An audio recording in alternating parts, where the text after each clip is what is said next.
Hey everyone!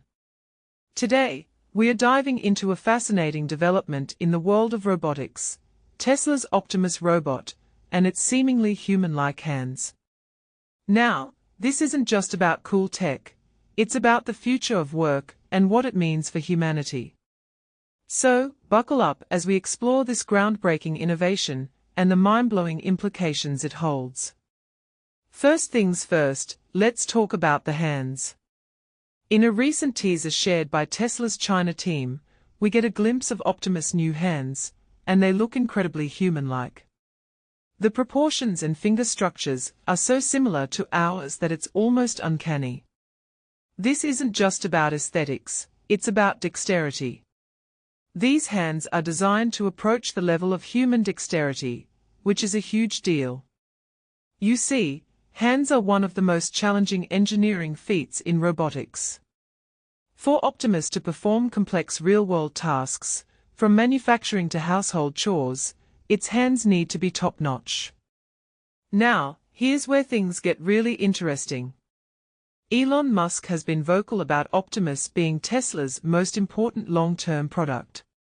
He's even gone as far as calling it the first real-world von Neumann machine. A von Neumann machine, for those who don't know, is a self-replicating system capable of building copies of itself using available materials. It's like a robot that can build itself and potentially build civilization on other planets. That's a pretty big deal, right? But here's the catch.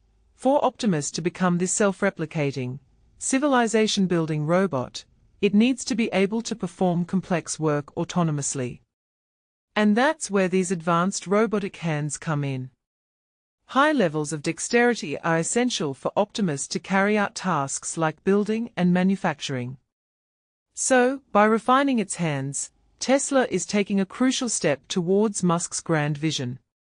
Now, let's zoom out and think about the bigger picture. What does this mean for the future of work? Well, it raises a deeper question. If robots can become so advanced, what does that mean for human jobs? Will we be replaced by machines? Or will we find new ways to collaborate with them? These are the kinds of questions we need to be asking as we move forward into this exciting, yet potentially disruptive, future. In conclusion, the development of Optimus' human-like hands is a significant milestone in robotics. It's not just about creating a cool robot, it's about shaping the future of work and society.